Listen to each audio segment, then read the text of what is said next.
अजीज़ दोस्तों नमस्कार। अजीज़ दोस्तों, बांग्लादेश की सिचुएशन पे कुछ बात हो जाए। एक अच्छा लिबरल प्रोग्रेसिव सेक्युलर स्टेट मुश्किल से बनाया था शेख हसीना वाजिद ने।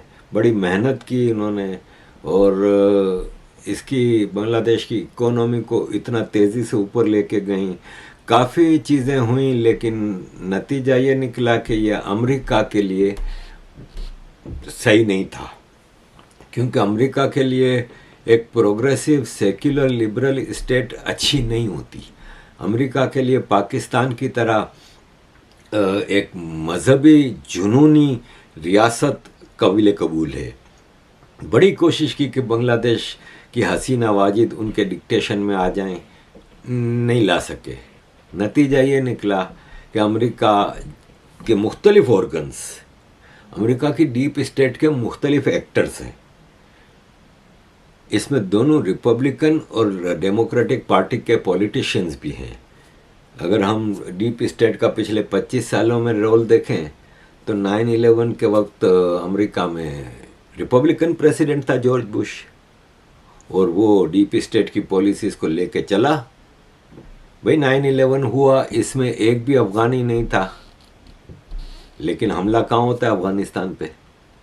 प्लानिंग पाकिस्तान में हुई थी, लेकिन और सारे अलकायदा के लीडर्स भी पाकिस्तान में मिले, लेकिन पाकिस्तान तो इनका नाजायज़ बच्चा है, क्योंकि यही डीप स्टेट की अफरा तफरी की मारा मारी की पॉलिटिक्स को पाकिस्तान तो लेके चल रहा है। फिर अब इराक में जाने का क्या समझ में आया कुछ? तो ये डीप स्टेट का एजेंट जॉर्ज बुश इराक पे भी हमला किया, वेपन्स ऑफ मास डिस्ट्रक्शन की आड़ में। फिर इसके बाद आया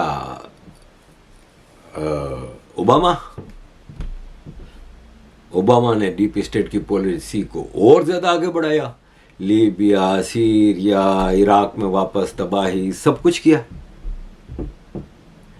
अपना एक नाकारा पुर्जा जिससे जितना काम लेना था ले चुके थे उसामा बिन लादेन।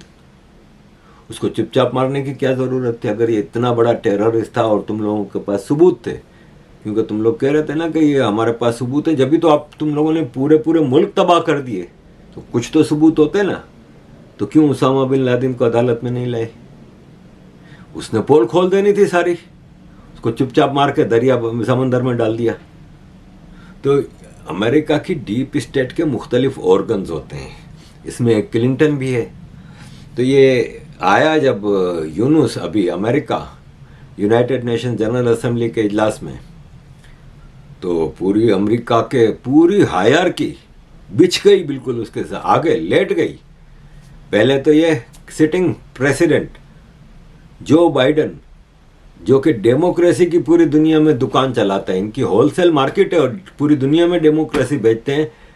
यहाँ पे एक डेमोक्रेटिक इलेक्टेड गवर्नमेंट को आर्मी के जरिए हटवा के, मॉब के जरिए हटवा के एक अनइलेक्टेड बंदा बैठा हुआ है, उसका तुम इस्तकबाल कर रहे हो। ये तुम लोगों की कौन सी हिपोक्रेसी है जो दुनिया के सामने नंगी हो चुकी है? चुम्मियां पप्पियां झप्पियां ले रहा है भाई, हद हो गई कि नहीं? इतना प्यार आपने कभी किसी के लिए देखा है? और ये जो यूनुस है ये बाय प्रोडक्ट है ओबामा और क्लिंटन के उसकी फाउंडेशन की। जप्पियां पप्पियां इसके साथ करके आप ये देखें कि फिर ये यूएस के चीफ जो हैं अपने हाउस के, उनसे भी मीटिंग की, वो भी मिले। मतलब सबने कहा कि हम क्यों पीछे रह जाएं, हम भी मिलेंगे, हम इतने बड़े आदमी से मिलना तो है ना।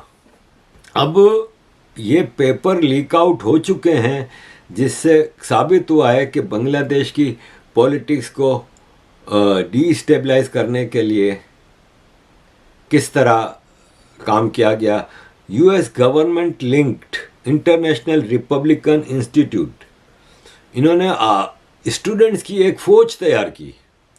एनजीओज, LGBTQ, मतलब आप देखें कि इस्लामिस्ट स्टूडेंट और एक LGBTQ का क्या ताल्लुक, इन सबको मिला के इन्होंने ये सारा ड्रामा करवाया। अजीज़ दोस्तों, यूएस सेनेट के मेजॉरिटी लीडर सेनेटर डर्बिन भी इससे मिले। सब ने कहा कि हम पीछे क्यों रह जाएं। फिर क्लिंटन फाउंडेशन ने इसको बुलाया कि ये मेरा दोस्त है। तुम लोगों के दोस्त हमेशा ऐसे ही रहते हैं। डेमोक्रेसी से तुम लोगों का कहीं कोई ताल्लुक नहीं है। देखें, डेमोक्रेसी के हवाले से बात निकलती है ना, तो अभी एक बहुत बड़ा मेरे सामने आया था चीज़ है कि अमेरिका में डेमोक्रेसी खल्लास हो चुकी है। अमेरिका में डेमोक्रेसी का वजूद नहीं है अब। कनाडा का ट्रूडो, ये भी डीप स्टेट इंटरनेशनल इकोसिस्टम का एक हिस्सा है, वो भी मिला। शहबाज शरीफ भी मिला कि ये दोनों तो हैं ही American agent.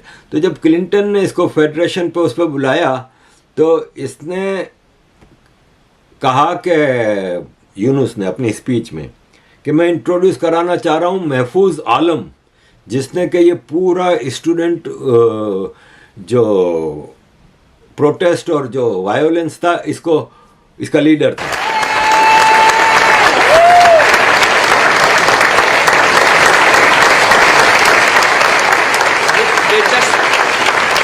They just look like any other young person. You will not recognize it. But when you see them in action, when you hear them speak, you'll be shaking. They shook the whole country by their speeches, by their dedication, their commitment. They said, you can kill us anytime you want, but we are not giving up. And he is known as to be the brain behind the whole revolution. So he denies it repeatedly. He said, not me, many others. But that's how he is recognized, that he's the brain behind the whole thing. It's amazing, meticulously designed thing. It's not just suddenly came, it's not like that. Very well designed. Even the leadership pattern, people don't know who the leaders. So you can't catch one and say, okay, it's over. It's not over. So it's completely diverse. When they speak, the language is something it inspires any young person anywhere, any person anywhere in the world. These are the guys. Let's give them a big applause. So this is the Bangladesh. They are the one creating the new version of Bangladesh. Let's wish them a success. Thank you very much. Thank you.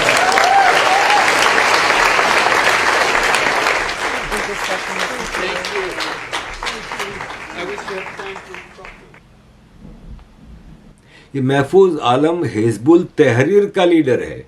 Hizbul तहरीर एक terrorist organisation है बांग्लादेश की, UK में ban है, America में ban है। उसका leader वहां पे क्लिंटन साहब तालियां मार रहे हैं।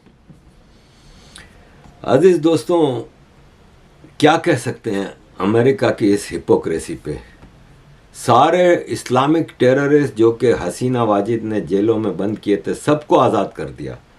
और आप देख रहे हैं कि इस वक्त बांग्लादेश में रिलीजियस माइनॉरिटीज़, ख़ास तौर पे हिंदुओं का क्या हाल है। अजीज़ दोस्तों, दुर्गा पूजा के लिए बाकायदा ऐलान हुए हैं कि हमारे इस्लामिक बांग्लादेश में दुर्गा पूजा की कोई जगह नहीं है। जितने खौफ में इस वक्त पाकिस्तान और बांग्लादेश के हिंदू रह रहे हैं, दुनिया का कोई रिलीजियस ग्रुप कहीं पे भी नहीं रह रहा और कोई आवाज़ नहीं उठा रहा। रिलीजियस माइनॉरिटीज अमेरिकन इंस्टीट्यूट्स की नज़र में सिर्फ इंडिया में खतरे में है, जहाँ पे दंदनाते फिर रहे हैं, सर तन से जुदा के नारे लगा रहे हैं, वहाँ खतरे में है माइनॉरिटी। और बांग्लादेश पाकिस्तान में नहीं खतरे में, जहाँ पे रिलीजियस माइनॉरिटीज रात को सुकून से सो नहीं सकते कि डर होता है कि सुबह जिंदा उठेंगे कि नहीं उठेंगे। बांग्लादेश में ख़ास तौर पे इतना ज़्यादा हिंदुओं के ऊपर अत्याचार हो रहा है, इतने हिंदू मारे गए हैं, इतने हिंदू लूटे गए हैं, इनको बिजनेस नहीं करने दिया जा रहा है, इनको नौकरियों से निकाला जा रहा है, इनकी बच्चियों को उठाया जा रहा है, लेकिन दुनिया में कोई इनके लिए आवाज़ नहीं उठा रहा। और बांग्लादेश की इतनी फास्ट बूमिंग इकोनॉमी जो है ना, वो इस स्टेज पे आ गई है कि भीख मांगने पे आ गए हैं ये लोग। ये अजय बंगा वर्ल्ड बैंक के चेयरमैन से मुलाकात की इसने, और अजय बंगा ने कहा कि हम $3.5 बिलियन आपको मदद के लिए दे रहे हैं इस साल। $3.5 बिलियन मदद के लिए दे रहे हैं। आज बांग्लादेश इस स्टेज पे आ गया है कि मैं आपको क्या बताऊं। मतलब यूएसएड के एडमिनिस्ट्रेटर समांथा पावर मुलाकात करती है। वो कहती है हम भी जितनी मदद हो सकेगी करेंगे। तो ये आज का जो पाकिस्तान है ना, वो अब तेजी से बांग्लादेश भी वैसा ही बनता जा रहा है। लोग कह रहे हैं पाकिस्तान में खास तौर पे कि देखा मुजीबुर रहमान गद्दार था, आज साबित हो गया, आज बंगालियों को अपनी गलती का एहसास हो गया है। ओ भाई साहब, बंगाली कोई पाकिस्तान से वापस मिलने के उसमें नहीं है। ये मूर्ख है बंगाली, जो भूल गए हैं कि मुजीबुर रहमान ने इनको आज़ादी दिलाई भारत की मदद से। वरना आज जो बलूचिस्तान केपी का हाल है वे इससे बुरा हाल होता तुम लोगों का। मिलियन बंगाली मारे गए, लाखों औरतों का रेप हुआ, बंगाली मूर्ख आज भूल रहे हैं और जिन्होंने मारे थे उनकी गोद में वापस जाके बैठ रहे हैं। तो इनको थोड़ी शर्म आनी चाहिए, थोड़ी हया आनी चाहिए। अमेरिका के इस दौरे पे यूनुस की जो सबसे मतलब जो शॉकिंग तो नहीं कह सकते मीटिंग हुई, वो सोरोस से हुई। क्योंकि अब जॉर्ज सोरोस तो इतना बुढ़ा हो गया तो इसका बेटा सारा काम संभाले हुए और इसका बेटा सब चीज़ें चला रहा है। उससे मीटिंग हुई और अलेक्जेंडर सोरोस ने कहा कि मेरे पुराने दोस्त मतलब मेरे फादर के पुराने दोस्त से मिलने पर मुझे बहुत खुशी हुई और हम बांग्लादेश के इस लीडर को जो बांग्लादेश को पीसफुल फ्यूचर की तरफ लेके जा रहा है। अबे काहे का लीडर होता तो इलेक्शन में खड़ा होता ना, औकात पता चल जाती। तो ये जॉर्ज सोरोस की जो फाउंडेशन है, जो क्लिंटन फाउंडेशन है, जो ओबामा फाउंडेशन है, ये सब अमेरिकन डीप स्टेट के हिस्से हैं। American deep state international ecosystem को चलाती है जो पूरी दुनिया में उन जगहों पे डेमोक्रेसी लेके जाती है जहाँ पे इनकी चॉइस का लीडर नहीं लीड कर रहा। जिस मुल्क में सरकार इनकी मर्जी की नहीं बनती वहाँ डेमोक्रेसी खतरे में होती है। जबकि अमेरिका में डेमोक्रेसी का अपना ये आलम है कि इलेक्शन में वोटर आईडी कार्ड नहीं चाहिए, मतलब फ़ोटो आईडी कार्ड दिखा के वोट नहीं, ज़रूरत ही नहीं। तो इस बार प्रेशर में आके वो क्या था, तो अब हर स्टेट अपनी तरफ से वो कर रहा है। कैलिफोर्निया ने ऐलान कर दिया कि नहीं नहीं, वोटर से आईडी कार्ड मांगना जुर्म है। तो फिर फेक रिगिंग इसी तरह तो करवा सकते हैं। खुद अमेरिका की डेमोक्रेसी दुनिया का सबसे बड़ा ढकोसला है, तो ये दूसरी जगहों पे डेमोक्रेसी की बात करते हैं, ये क्या करेंगे। सिचुएशन ये है कि इस वक्त इस्लामिस्टों के हाथों में हथियार दे दिए गए हैं, खुल के मारा मारी हो रही है। ये बांग्लादेश की एक एक्ट्रेस है, वो अपनी बर्थडे पे साइकिल रिक्शे में जा रही थी, उसके ऊपर हमला कर दिया आम आदमियों ने कि इस्लामिक बांग्लादेश में तुम ये सब क्या कर रही हो। आप देखिएगा कि तालिबानाइजेशन ऑफ बांग्लादेश है ना, इस रीजन में तबाही लाएगी और कुछ नहीं लाएगा। अच्छा खासा बांग्लादेश अपने पाँव पे खड़ा हो गया था, बांग्लादेश अच्छा खासा तेज़ी से ऊपर जा रहा था। आज बांग्लादेश का ये हाल है। इवन अब यूरोप में भी अगर हम देखें ना तो यही हाल होता जा रहा है। ये मुझे किसी ने आज तस्वीर भेजी कि देखो आरिफ भाई, इस शहर में तुमने 20 साल गुजारे, ये ब्रसल्स है, कहीं से लग रहा है ब्रसल्स। ये देख के ऐसा नहीं लग रहा कि ये सऊदी अरब या फिर ये कोई अरब कंट्री है, ईरान है।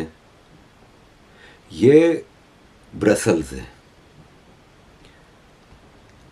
ये स्पेन है। अब स्पेन में लगातार इस्लामाइजेशन के खिलाफ, माइग्रेशन के खिलाफ प्रोटेस्ट हो रहे हैं। स्पेनिश लोग खड़े हो गए हैं, लेकिन जर्मनी, फ्रांस, यूके के हाल बहुत ख़राब हैं।